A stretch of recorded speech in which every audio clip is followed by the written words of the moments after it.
One day, my father came home drunk and demanded that I pay rent. I tried to explain that I was only staying there because my mother had borrowed my money and refused to pay it back, causing me to lose my apartment. But he wasn't buying my story. He tried to punch me, but I dodged and told him to stop acting weird. Then my mother and brother rushed into the living room, having heard the commotion.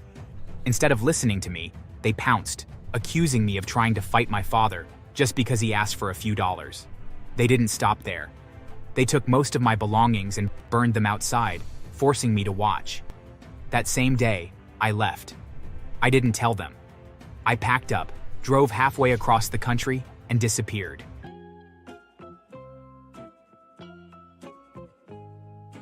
My name is Wayne, and I used to believe that family meant sacrifice. That's what they always told me. But in my family, sacrifice always meant me giving up everything for them while they took and took, never giving anything back. For years, I convinced myself that it was normal, that it was just how families worked. But after decades of being treated like an afterthought, sometimes even put in danger for their sake, I finally had enough. I left, moved across the country and cut off contact. It really should have been the end of it. But of course, it wasn't. Growing up, my parents and my brother treated me like a servant. My needs were always last. And no matter how small my problems were, they were dismissed like they didn't matter. It could be something as simple as needing a hand carrying something heavy, and none of my family could care any less for my needs. There were so many incidents, each one driving home the fact that I was nothing more than an afterthought to them. Like my 13th birthday, I had been saving up for months to buy myself a brand new bike. My parents promised to pitch in the rest as my gift. In all honesty, it should have been a red flag. After all, it would have been the first time ever that they ever gave me any money. And sure enough, on the morning of my birthday, and instead of a bike, I got an empty envelope and a card from the dollar store.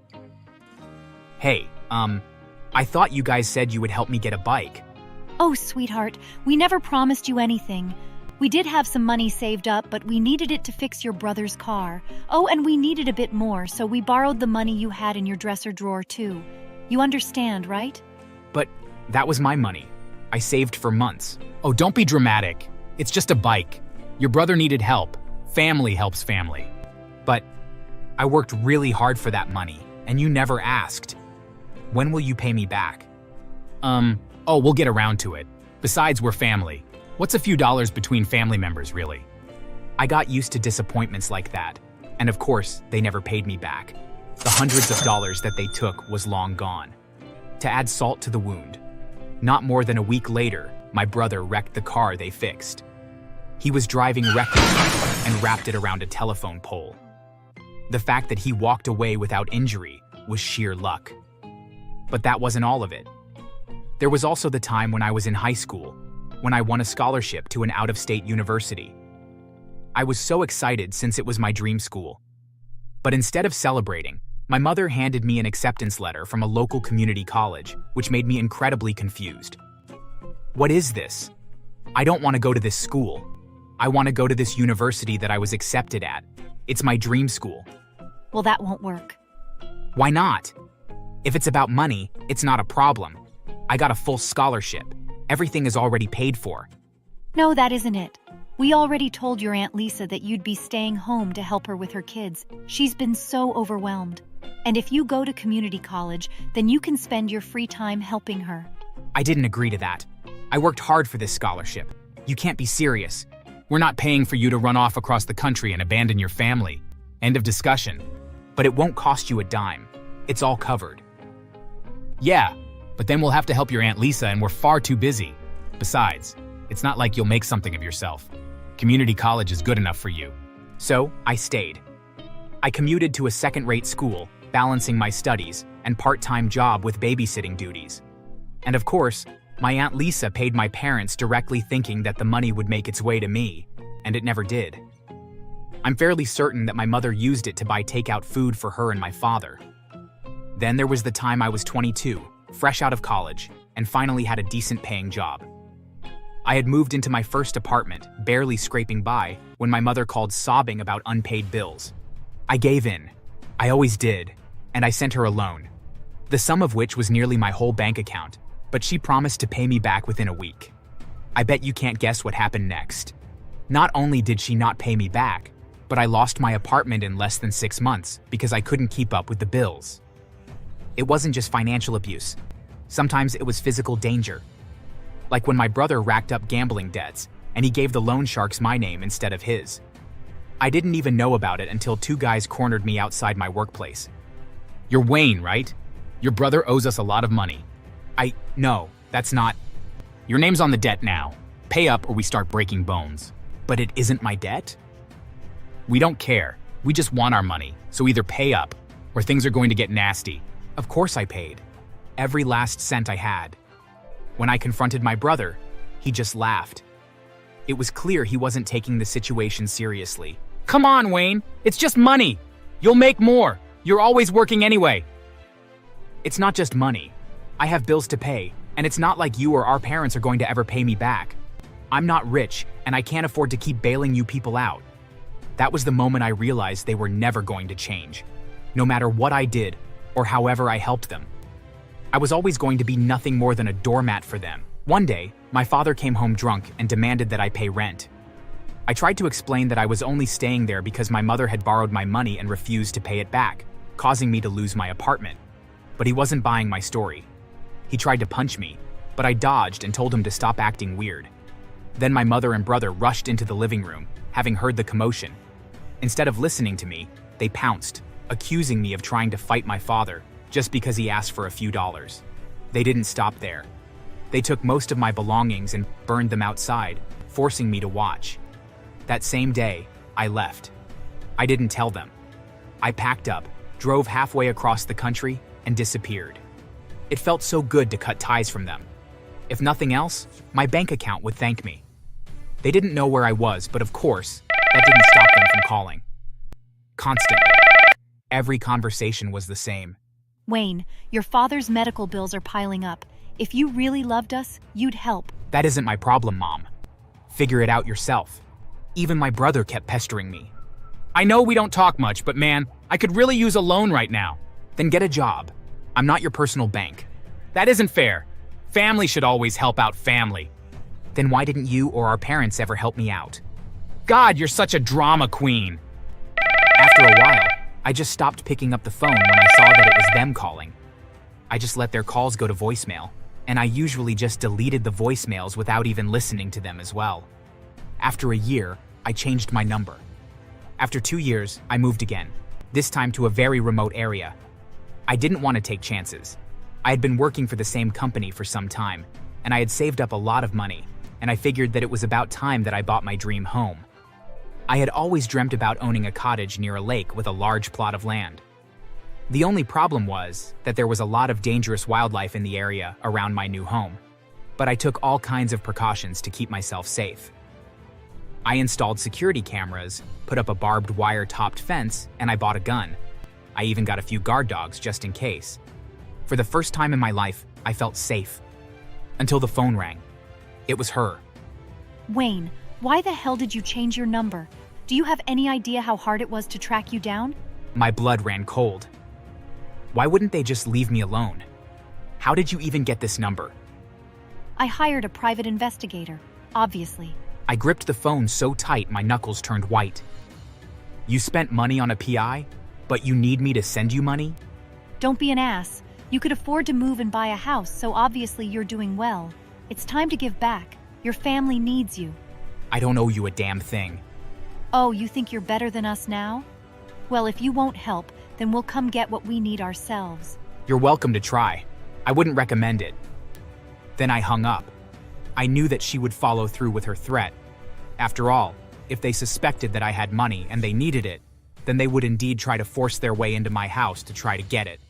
Part of me was hoping that they would, as I wanted to give my security system a true test. Days passed. Nothing happened. Then, one night, my security system blared. I checked the cameras and saw 3 people very clumsily climb over the damn fence. It was rather comical watching them twist and fight through the barbed wire, getting badly cut up in the process.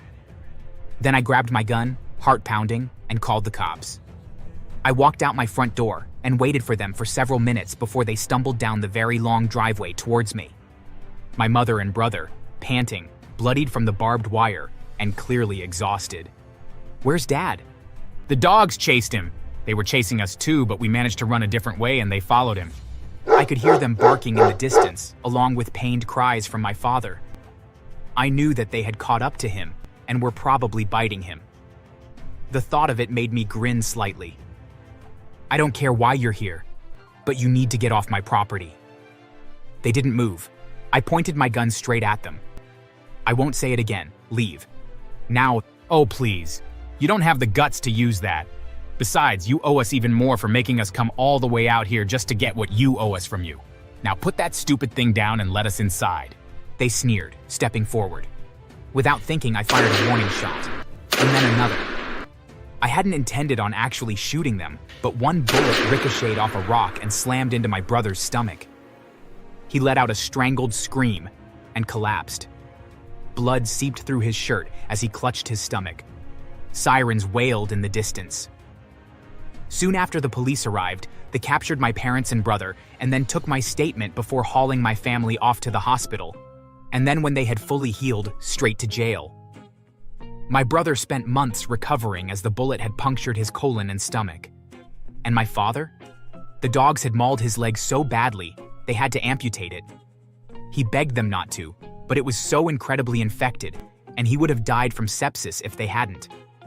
When the trial came, they begged for mercy from me. They tried to promise to repay me for all the money they had taken from me over the years if I would just drop the charges against them. Of course I didn't, and they were charged with trespassing, destruction of private property, and assault. The judge wasn't the least bit lenient towards them, and he sentenced each of them to 8 years in prison. It didn't feel like enough time, but I knew that it was the maximum sentence they could get for their crimes. When they were finally released, I made myself very clear. I told them that if I ever saw them again, that I would shoot to kill next time.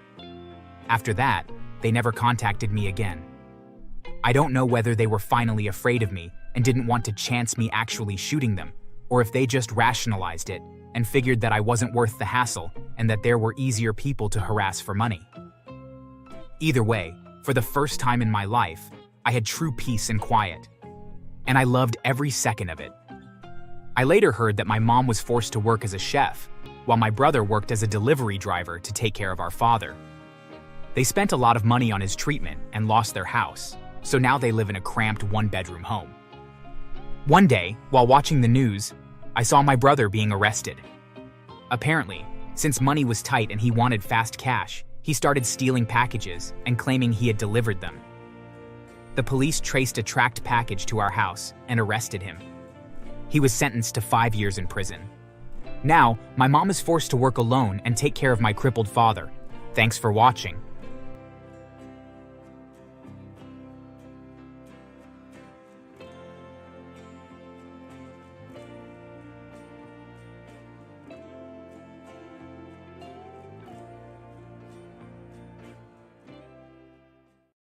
Hello everyone, I'm Kira and I work with Raymond Carter, the CEO of Ray's Enterprise. I've stayed silent for too long, but I can't do this anymore. I told everything. The fraud, the blackmail, the threats, the abuse. I told them how Raymond controlled us, how he forced us to cover up his crimes, how he and his goons had come to my home and beaten me just for wanting to quit. Then I posted the video. Within hours, it spread like wildfire. People were outraged. They called for investigations, demanding Raymond be held accountable. The next morning, my phone buzzed with an incoming call. Raymond. You stupid bitch. You think you can ruin me? You think anyone will believe your pathetic lies? You're finished. Don't ever step foot in my company again. My boss, Raymond Carter, was the devil in human form. The kind of man who smiled at you in meetings while planning how to ruin your life behind closed doors. He ran the company like a crime syndicate, pulling every dirty trick in the book to keep his power. Bribery, blackmail, embezzlement. He thrived on corruption. We all knew it. Every single employee. But no one dared to say a word, because the moment you questioned him, you disappeared. At first, I convinced myself that keeping my head down was the safest option. I told myself that as long as I did my job, as long as I followed orders, I'd be fine. but working for a man like Raymond meant being part of his crimes. We were forced to doctor financial reports, forge contracts, and manipulate investors. He made us lie to auditors, knowing that if the truth ever came out, we'd take the fall while he walked away clean. Raymond was cruel. He would force us all to bow when he walked into the office and greet him like a king. One time, he made Shella wear a t-shirt with the words, "I am a failure," written on it just because she arrived at work 20 minutes late. He would force us to work even on public holidays. I remember one morning when he made Mark bark like a dog just because he brought his pet to the office. Raymond sent the dog outside and, as punishment, ordered Mark to bark like a dog. He also destroyed Martin's phone because he answered a call during office hours. He grabbed the phone and smashed it on the floor. One day I'd had enough. I want out. I'm done with this. I can't keep covering for you. Raymond leaned back in his leather chair, swirling the expensive whiskey in his glass. He didn't look angry. He didn't even look surprised. Quitting? That's a big decision, Kira. Let me think about it. His tone was calm, but his eyes were cold. There was no negotiating with a man like him. I left his office that day feeling lighter than I had in years. I had made my choice. I was walking away, and nothing was going to stop me. I was wrong. That night, as I was settling into bed, I heard a loud bang at my door. Before I could react, the door flew open, and they stormed in. 3 muscular men, their faces blank and unbothered, like this was just another job to them. And behind them was Raymond, dressed in his usual expensive suit, watching with an amused smirk. You really thought you could just quit? I barely had time to scream before the first punch landed. A sharp, blinding pain exploded across my face as I crashed to the floor. One of the men grabbed my hair, yanking me up before slamming me against the wall. My ribs screamed in protest as another kicked me in the stomach, knocking the breath out of me. Raymond didn't lift a finger. He just watched, smiling like it was entertainment. This is a warning, Kira. You don't get to leave me. You don't get to even talk about leaving. I tried to crawl away, but a boot pressed down on my hand, pinning me to the floor. They weren't just beating me. They were making sure I understood that I belonged to Raymond. When they were finally done, I lay on the ground, coughing, my body aching, my vision blurred.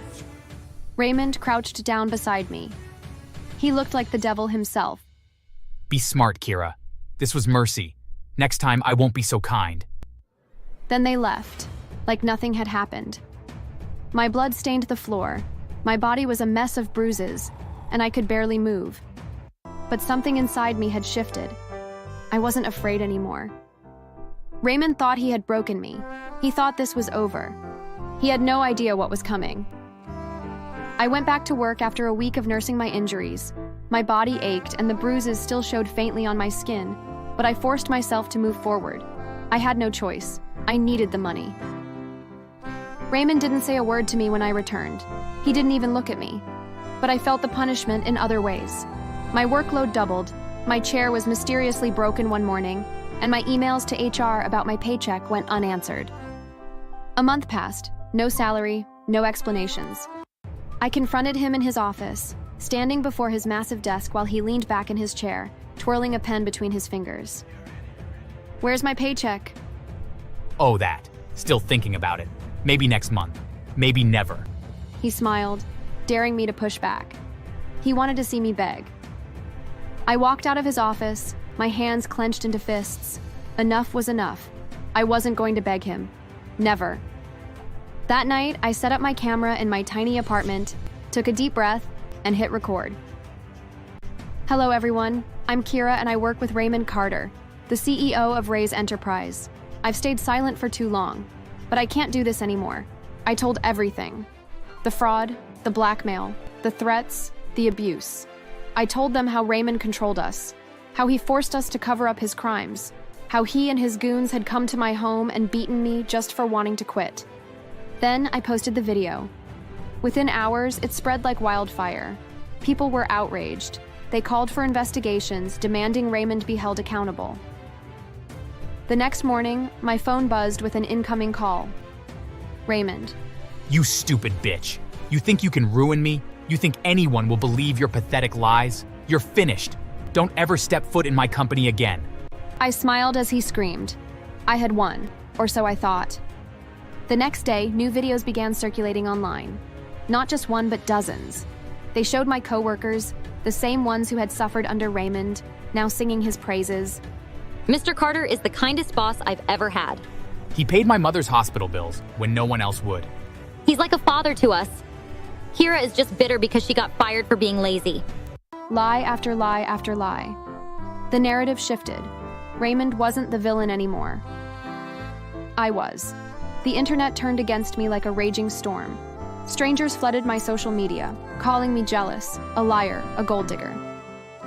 Some even found my address and showed up at my apartment just to scream at me, throwing trash at my door. I had no choice. I packed a bag and ran to my mother's house. My mother was so kind and took me in. I knew Raymond had forced my co-workers to defend him. I knew he had used his power to turn the world against me. I thought I hated him before. Now, I wanted revenge. I spent 2 weeks hiding at my mother's house, watching as Raymond basked in his victory. He was untouchable. The investigation into his company had been quietly dropped. He threw a lavish charity gala, acting like a saint while my name rotted in the mud. That was fine, because I wasn't finished. Revenge had to be more than just justice, it had to be unforgettable. Raymond loved control, but more than that, he loved his image. He wanted to be seen as powerful, generous, untouchable. So I was going to tear that image apart in the most humiliating way possible. The plan started with an invitation. I sent an anonymous tip to several news stations and influencers, claiming that I had undeniable proof of Raymond's crimes and that I would be revealing everything at his upcoming gala. The internet exploded. Every major media outlet made plans to attend the event. Then came step 2, Raymond's precious employees. They thought they were safe. I made sure they knew they weren't. Using a burner account, I leaked recordings of private conversations I had secretly saved over the years. Audio of my coworkers whispering about his crimes, mocking him behind his back, complaining about how he used them like puppets. The employees who had defended him publicly were now scrambling, exposed as liars. The internet turned on them next, questioning why they had lied, what they were hiding. Some panicked and went silent. Others, terrified of being caught in the storm, switched sides again, claiming they had been forced to defend Raymond out of fear. Raymond was on a firing spree, firing anyone who switched sides. He tried clearing his name, but people were becoming confused. Doubt was creeping in. And then came the final touch, the destruction of his perfect, polished reputation. I sent an anonymous message to Raymond's biggest rival, an equally corrupt but smarter businessman who had been waiting for an opportunity to take him down. Attached were emails, financial records, and evidence of embezzlement that Raymond thought he had buried. The rival leaked everything. 10 minutes before the gala, the internet exploded with the scandal. News stations rushed to verify the information. Reporters who had previously ignored me when I cried out were now desperate for an exclusive. Raymond didn't know any of this when he stepped onto the stage, dressed in his finest suit, grinning at the flashing cameras. He didn't know what was waiting for him. The moment he began his speech, phones buzzed, whispers spread, faces turned cold. Then, from the back of the room, a voice rang out. One of his former employees, the first to crack under pressure. I'd approached him first, knowing he was a scaredy cat. I made him promise to challenge Raymond, and oh, he did a perfect job. Why don't you tell them about the money you stole, Raymond? Or how you forced us to lie for you? The room fell silent. Everyone was waiting to see Raymond physically deny everything, but that was not the case. Raymond seemed to be unable to form words. For the first time, he looked so rattled. I don't know what you're talking about. Oh, really? Then maybe you can explain these emails circulating the internet. He held up his phone, and soon others were doing the same. Screens lit up with exposed messages, proof of bribes, blackmail, and financial fraud. A reporter shouted a question, then another.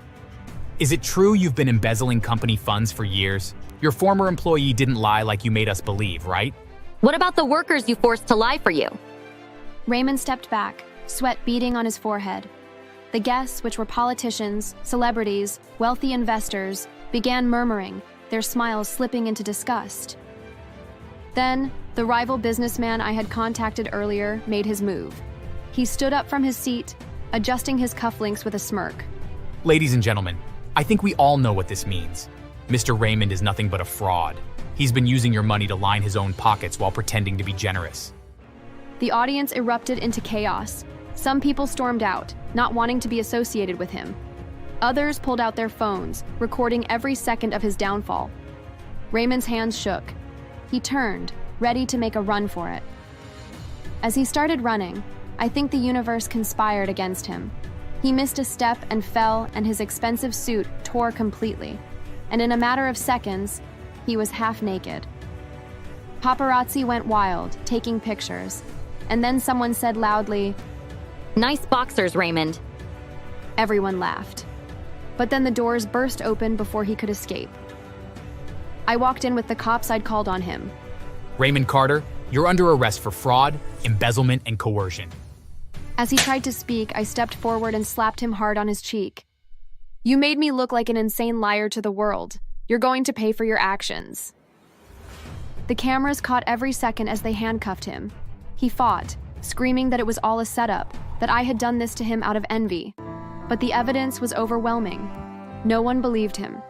I followed as they dragged him out, his expensive suit wrinkled, his hair a mess, his face drained of color. By the next morning, his company had collapsed. His assets were frozen. Investors pulled out. His employees who were trying to be loyal abandoned him like rats fleeing a sinking ship. The media tore him apart. And the final blow? He was found guilty of a murder case while the cops were investigating the evidence against him. Apparently out of anger, he'd killed his ex-girlfriend, but he covered up the case with his money. This time he couldn't.